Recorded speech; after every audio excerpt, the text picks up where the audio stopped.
저는 10교구 박민혜 목장의 박민혜 목자입니다.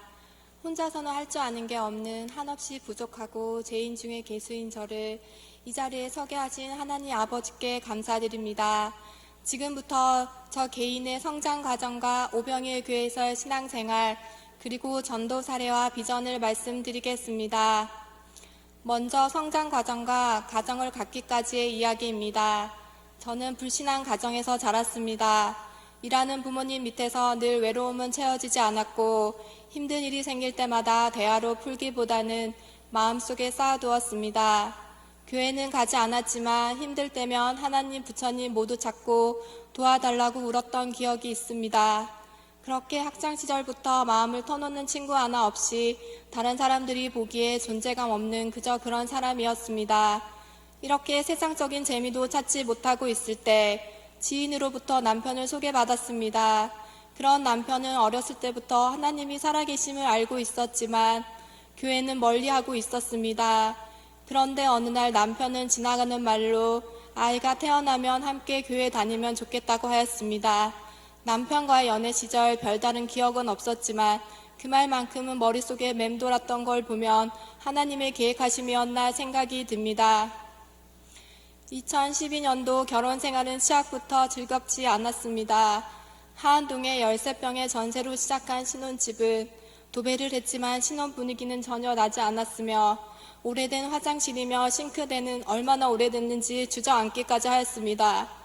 TV에 나오는 신혼생활이랑은 모든 것이 반대였습니다.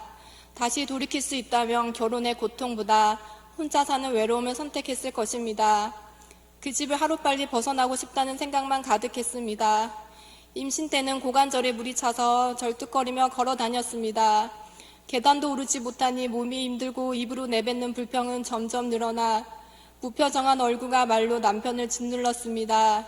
출산 후에도 집에 있는 시간보다는 밖으로 나가는 시간이 많아졌습니다. 시간을 보내며 기다리는 건 남편이 아닌 남편의 도움이었습니다. 불평으로 시작해서 불만으로 하루가 끝났습니다. 퇴근 후 남편은 아이들을 돌보며 집안일까지 도와주었지만 나에게는 원망과 미움의 대상일 뿐이었습니다. 남편은 그때를 회상하며 집에 있는 시간들이 너무 힘들었다고 합니다. 지금 생각하니 그때 남편의 탈모가 급격히 진행된 것 같습니다. 다 제 잘못입니다. 오병일 교회에 오게 된 동기가 신앙생활, 변화된 사례를 말씀드리겠습니다. 늘 힘들고 육아의 무게에 지쳐 얼굴에 그늘이 가득할 때 한 사거리에서 한 집사님을 만났습니다. 안녕하세요. 아기가 몇 개월인가요? 교회는 다니세요? 저는 작은 목소리로 신랑이 다니고 싶어 한다고 홀린 듯 번호를 주고 집으로 왔습니다. 그날 남편에게 낮에 있었던 일을 이야기하며 내가 왜 번호를 왜 줬지? 후회가 되고 괜히 남편에게 심술을 부렸습니다. 전화번호를 주고 며칠이나 지났을까 역시나 연락이 왔습니다. 한 번이라도 좋으니 꼭 오라는 것이었습니다. 그렇게 교회에 발을 들이고 거절을 못하는 성격 탓에 등록도 하고 억지로 교회를 나가게 되었습니다. 교회 등록 후 교회 다니는 재미는 새가족 학교 교육을 듣는 12주 과정 딱 거기까지였습니다. 자아가 강하고 무기력이 심한 저는 교회 생활이 벌써 실증이 났고 가끔 오는 평일 기도회와 목장 집회는 그 자리에 앉아있는 것조차 힘들어 교회에 있는 내내 표정이 굳어 있었습니다. 저의 믿음 생활은 형식에 불과했고 등록한 지 3년이 지나도 믿음은 늘 제자리였습니다. 당연히 남편과의 대화의 벽은 더욱 높아졌고 서로의 관계도 나빠졌습니다. 영적으로 큰 변화 없는 상태로 옥길동으로 이사를 가게 되었는데 이 기회에 가까운 교회로 옮겨볼까 감사함보다는 여전히 불만만 내뱉었습니다. 하나님은 이러한 저의 모습을 안타깝게 여기셨는지 교구장님을 통해 일하셨습니다. 교구장님께서는 줄곧 빠지던 평일 기도회 모임을 주 2회로 작정해보라고 그 시간은 무조건 하나님께 드려보라고 권면하셨습니다. 이번에도 거절 못하는 성격에 알겠다고 대답은 하였지만 평일 전도 모임 가는 날이면 반항심 때문인지 마음에 미움, 시기, 질투의 악이 가득 찼습니다. 남편은 그런 저의 모습이 참기 힘들었는지 아이들과 셋이서 살고 싶으니 저에게 나가달라고 하였습니다. 남편의 폭탄과 같은 발언에 하나님을 붙잡을 생각도 못한 채 짐을 미리 쌓아놓을까 친정 가서 살아야 하나 여러 가지 생각들만 가득 찼습니다. 마음을 겨우 추스르고 교회를 억지로 나가기 시작하니 교구장님은 이제부터 헌신을 하라는 것이었습니다. 저에게 커피숍 헌신과 남편에게 기도방 청소를 권면하셨습니다. 저보다 순종 잘하는 남편은 열심히 헌신하였지만 저는 무표정으로 죄를 지었습니다. 그렇게 억지로 시작된 순종과 헌신은 하나님 은혜를 받는 첫 시작임을 그때는 몰랐습니다. 하나님께서는 열심히 헌신하시는 한 집사님을 같은 아파트로 이사하게 하셔서 그 집사님의 헌신의 삶을 보게 하셨습니다. 저는 직장 다니면서도 전도와 영혼 구원을 위해 일하시는 집사님을 이해하기 힘들었습니다. 출근할 때도 전도, 퇴근 후에도 그 집사님은 항상 전도에 힘썼습니다. 관계 전도를 할 때며 목장원 때문에 웃기도 울기도 했는데 그런 집사님을 처음에는 전혀 관심 있게 보지 않았습니다. 그런데 하나님은 큰 그림을 그리시며 계속 그 집사님을 보게 하셨습니다. 그 집사님을 통해 무기력한 나를 흔들고 계셨습니다. 당시 오이카페 헌신하기도 버거운 나에게 그 집사님은 기도와 전도를 권면하기 시작했습니다. 처음에는 마지못해 몇 번 따라서 전도하다 안 되겠다 싶어 나중에는 피해 다녔습니다. 그러다 마주친 저에게 집사님은 또 새벽 기도를 한 달 해보자고 권면하셨습니다. 역시나 거절을 못하는 성격 탓에 새벽 기도를 나가게 되었습니다. 그렇게 따라 나선 한 달은 1년같이 느껴졌습니다. 억지로 따라 나섰지만 하루의 첫 시작을 하나님께 드려 이뻐하신 것일까요? 그때부터 하나님께서는 저의 영과 육을 바꾸기 시작하셨습니다. 신기하게도 3년 내내 졸면서 길을 막던 설교 말씀이 들리기 시작했습니다. 성경 말씀과 담임 목사님의 설교 말씀이 마음에 새겨지면서 눈물이 흘러내렸습니다. 하나님께서 은혜의 눈물을 주신 줄로 믿습니다. 늘 무표정과 한숨으로 일관하던 제가 변화되고 있었습니다. 이후 알게 된 것이지만 남편은 저의 믿음과 성장, 교회 정착, 헌신의 마음이 늘 기도 제목이었다고 하였습니다. 교구가 바뀌면서 직책이라는 걸 맡아본 적 없는 전도부장을 제안받았을 때 너무나 큰 부담이었습니다. 저는 또 거절하지 못해 억지로 순종하였습니다. 잘하는 게 아무것도 없는 저를 하나님께서는 사용하셨습니다. 전도부장은 제가 생각했던 것보다 더 큰 부담이 되었습니다. 말하는 걸 좋아하지 않는 성품이기에 전도하면서 처음 보는 사람에게 말 걸기는 힘든 일이었습니다. 그래도 노방전도 자리엔 빠지지 않고 참석하였습니다. 마귀가 제일 싫어하는 사람 살리는 영혼 구원의 전도, 정말 방해가 많았습니다. 한 가지 일도 제대로 못하는 제가 교회와 가정 둘 다 잘할 리가 없었습니다. 믿음이 있는 남편도 늘 엉망이 되어 있는 집안일과 아이의 육아에 신경을 잘 쓰지 못하는 제게 참다 나중에는 다시는 직책 맡지 말라고 하였습니다. 교구장님에게 조언도 구하고 두 가지 사명을 모두 잘 감당할 수 있도록 하나님을 더 의지하며 기도했습니다. 그렇게 하나님께서는 저를 계속 훈련시키셨습니다. 악한 영들은 아이들도 다치게 하였고 그럴 때마다 더 다치지 않게 지켜주신 하나님께 감사를 선포하고 더 믿음을 지키기 위해 기도했습니다. 제 믿음은 조금씩 단단해져 갔습니다. 하나님께서 함께 해주심을 느끼면서 전도의 열매가 열리기 시작하였습니다. 이제부터 전도 사례를 말씀드리겠습니다. 첫 번째 사례입니다.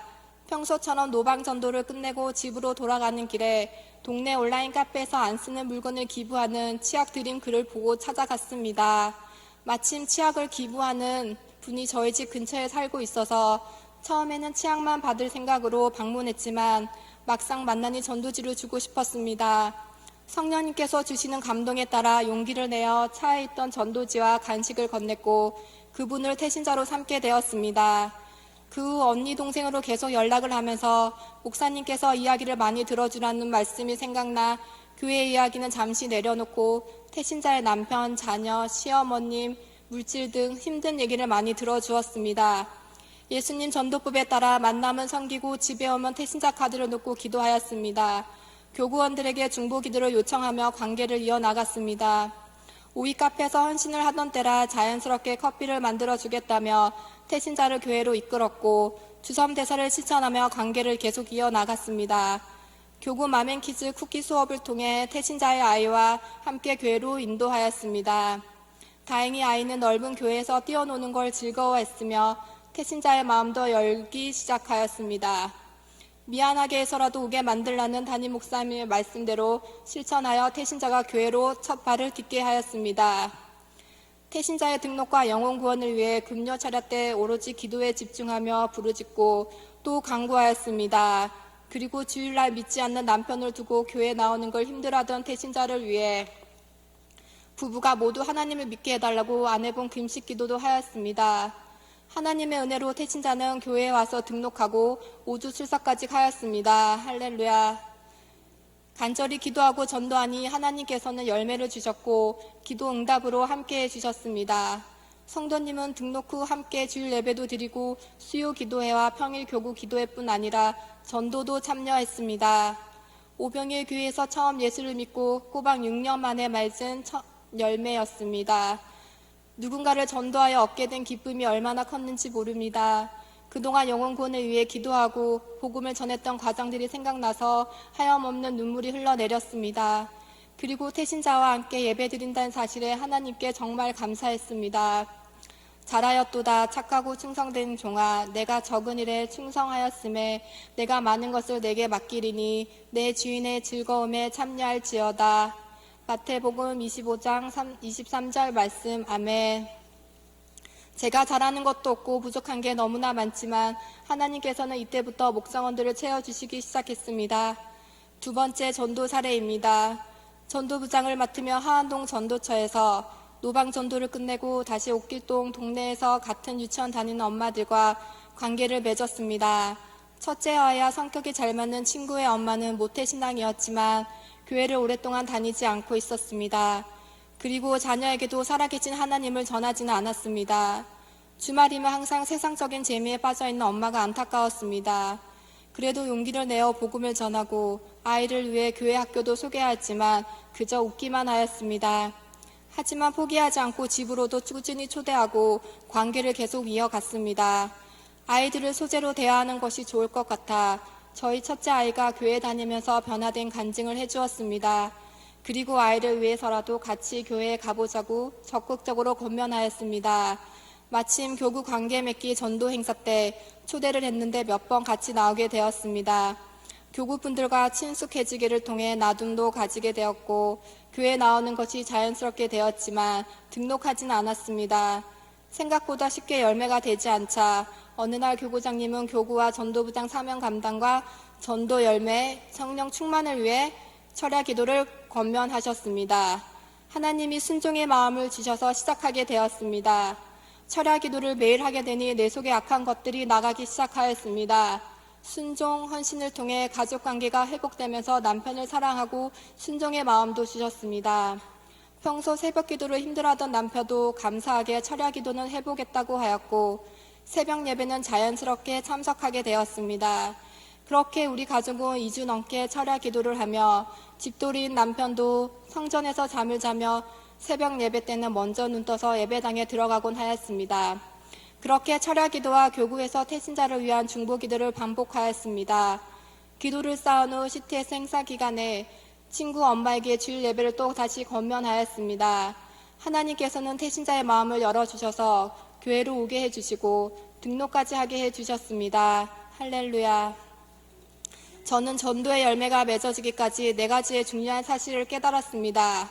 첫째로 순종입니다. 억지로라도 순종하고 했더니 하나님께서는 함께 해주셨습니다. 역시 모든 일이 내가 하는 게 아니었음을 다시 한번 알게 되었습니다. 두 번째는 모든 문제 해결은 기도입니다. 늘 담임 목사님께서 강조하시던 말씀이셨고 몸소 보여주셨던 신앙의 모습이었는데 항상 기도가 부족했던 저는 이제야 기도의 능력을 알게 되었습니다. 얼마나 기도가 중요한지, 왜 기도만이 문제 해결의 열쇠인지 알게 되었습니다. 아멘. 세 번째는 영적 방해를 이기려면 내가 죽어야 한다는 것입니다. 전도를 하면서 영적 방해가 정말 있다는 것을 알게 되었습니다. 악한 영을 이기려면 끊임없는 기도와 내 자아를 죽여야 한다는 사실을 알게 되었습니다. 하나님께서 쓰시기에 정말 좋은 그릇이 되려면 나는 없어야 한다는 것을 전도하면서 알게 되었습니다. 네 번째는 전도는 기도 응답과 축복받는 고속도로라는 것입니다. 전도하면서 기도를 드리다 보니 그동안 응답이 없었던 친정 부모님의 살던 집이 재개발되었고 부모님의 물질적인 어려움을 단번에 해결해 주셨습니다. 또 지옥 같던 가정이 행복한 가정으로 변화되었습니다. 이제는 남편을 보기만 해도 사랑스럽고 모든 것이 감사합니다. 이번 태신자의 등록으로 하나님은 전도의 기쁨을 알게 하셨고 전도가 행복하고 복받는 것의 시작임을 알게 하셨습니다. 이제야 전도자들이 왜 전도하는지 그 이유를 조금은 알 것 같습니다. 마지막 전도 사례입니다. 교구에서는 쉬지 않고 다양하게 기도와 전도 훈련을 시키셨습니다. 기도와 믿음이 탄탄하지 못한 저는 점점 영적으로 육적으로 힘들어가고 있습니다. 그런데 교구에서 기도 훈련집 대회를 하였고 할 수 없이 시작하였습니다. 머릿속은 딴 생각으로 가득하고 입만 뻥긋하는 게 무슨 의미가 있나 생각이 들었습니다. 그래도 교구장님께서 안 하는 것보다 하는 게 낫다고 무조건 소리내서 하라고 하셨습니다. 기도를 물을 땐 나를 위한 기도만 드렸습니다. 하지만 담임 목사님의 설교 중에 하나님의 나라와 의를 구하고 다른 사람을 위해 중보 기도하면 하나님은 나의 기도는 알아서 들어주신다고 알려주셨습니다. 말씀에 순종하여 하나님의 나라와 의를 위해 기도하다 보니 저는 전도의 기도가 간절해졌습니다. 더욱 비전을 가지고 옥길동 전도를 위해 동력자를 붙여달라고 간구하게 되었습니다. 그 당시 저는 예수님 전도법을 다시 양육받고 있었습니다. 전도하는데 금식기도, 새벽기도, 누군가가 좋다고 하면 무조건 따라해보고 싶은 은혜를 주실 때였습니다. 새벽기도가 기본이 되어야 한다는 전도사님의 말씀과 힘들며 21일씩 끊어서라도 도전을 하라고 하셨는데 해보고 싶은 마음이 생겼습니다. 아침잠이라면 누구에게도 뒤지지 않던 제가 한동안 쉬고 있던 새벽기도를 다시 작정하였습니다. 그리고 며칠 뒤 첫째 아이의 친구 엄마를 2년 반 만에 길에서 우연히 만나게 되었습니다. 같은 동네 살면서도 그동안 마주친 적 없던 엄마를 일주일 사이에 거의 매일같이 마주치게 되었는데 참으로 신기하고 이상했습니다. 하나님 전도하라고요? 하며 그분을 태신자로 품고 기도를 시작하였습니다. 이제는 사람만 봐도 복음을 전해야 할 때이기에 거절을 당할 염려와 두려운 마음을 하나님께 맡기며 태신자 기도를 계속했습니다. 하나님은 역시 기도하는 자의 편이십니다. 얼마 후 하나님은 또다시 태신자의 만남을 허락하셨습니다. 그리고 태신자가 모태신앙인 것과 다니던 교회에 문제가 생겨 기도하고 있다는 것과 가정의 문제를 놓고 기도하고 있다는 사실을 알게 되었습니다. 저는 조심스레 중보기도를 해주겠다고 제안하니 기뻐하였습니다. 주섬대사를 실천하며 섬김으로 자주 만나다 보니 태신자의 마음이 조금씩 열리는 것 같았습니다. 서로 처해 있는 문제에 대해서도 많은 이야기를 나누었고 대화를 깊이 나누다 보니 영적인 이야기도 나누게 되었습니다. 저는 우리 교회를 소개하는 것이 태신자에게 도움이 되리라 생각되어 같이 가보자고 권면했지만 부담스러워 하셨습니다. 그럼 새벽 기도라도 같이 가보자고 넌지시 여쭈니 태신자도 마침 새벽 기도에 대한 갈급함이 있었던 터라 알겠다 하였습니다.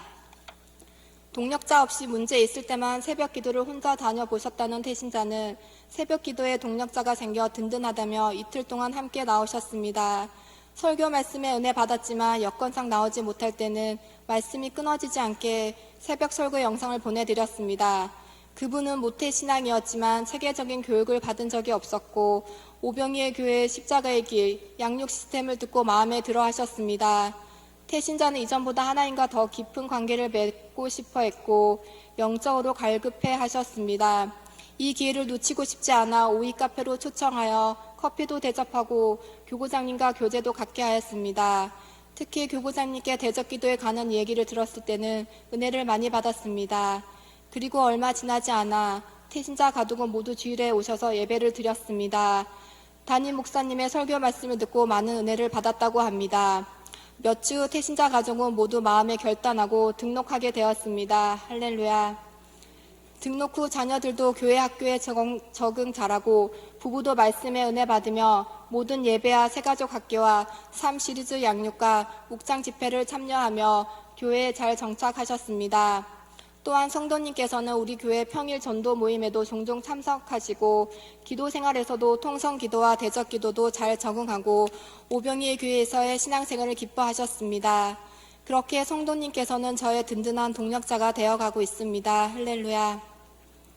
짧은 시간이지만 성도님 가정에도 하나님의 은혜가 넘쳐 많은 변화가 일어났습니다. 남편의 믿음이 성장하고 자녀들이 바뀌면서 하나님의 가정이 되었습니다. 담임 목사님의 설교 말씀에 늘 깨달음을 받으며 눈물이 난다고 하시는 성도님은 하나님을 의지하는 신앙생활을 하고 있습니다. 정말 모두가 하나님의 인도하심입니다. 되돌아보면 그 어느 것 하나 나의 힘으로는 도무지 상상할 수 없었던 일들이 너무나 자연스럽게 이루어지는 것을 보면서 하나님 안에서는 그 무엇도 우연일 수 없는 이미 예비해 놓으신 주님의 섭리임을 깨닫게 하셨습니다. 하나님 만나기 전 저의 영은 죽은 사람이었습니다. 살아도 행복하다고 느끼지 않았습니다. 손해보는 것도 싫어했고 받는 것만 좋아하였습니다. 하지만 하나님을 만난 지금은 손해보는 일들도 하나님 보시기에 합당하다면 당연한 일로 여기며 모든 것을 주님께 맡기니 억울할 일이 하나도 없습니다. 늘 마음은 부자가 된 것 같습니다. 앞으로 저는 순종, 충성, 열심으로 하나님이 기뻐하시는 전도의 사명을 가지고 더 많은 영혼을 위해 힘쓰겠습니다. 하나님 사랑합니다. 이 작은 자라도 사용하심에 감사합니다. 나의 영혼이 잠잠히 하나님만 바라며 나의 영혼이 그에게서 나오는도다. 시편 62장 1절 말씀. 아멘. 하나님 나라의 빡빡한 일정으로 몸은 힘들었지만 마음은 행복하였고 또 감사하였습니다. 코로나로 인해 아이들도 학교에 가지 못해 힘든 가운데 있지만 하나님께서는 남편의 직장도 지켜주시며 물질적으로 큰 부족함 없이 채워주셨고 아이들은 크게 아픈 것 없이 가족 건강을 지켜주셨습니다. 다시 한번 주님께 감사드립니다. 끝으로 비전을 말씀드리겠습니다. 2020년 한 해 동안 담임 목사님의 말씀에 순종하여 영혼 구원의 도구로 사용되기를 원합니다. 올해 남은 기간 동안 5가정 전도와 2명의 목자 파송의 목표를 이루는 것입니다. 또한 목장원들이 영혼 구원의 사명감을 가지고 살아가길 바라며 하나님을 믿지 않는 주변의 영혼들을 모두 태신자로 삼아 전도하는 것입니다.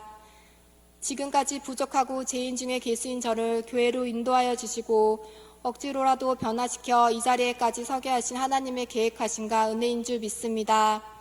정말 억지로라도 순종했던 것이 축복이 되었습니다.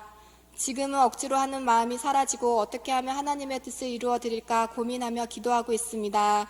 그러니 성도 여러분, 하나님의 일은 억지로라도 하는 것이 복인 줄 믿습니다. 이상 부족한 간증을 들어주셔서 감사합니다. 이 모든 영광 하나님께만 올려드립니다.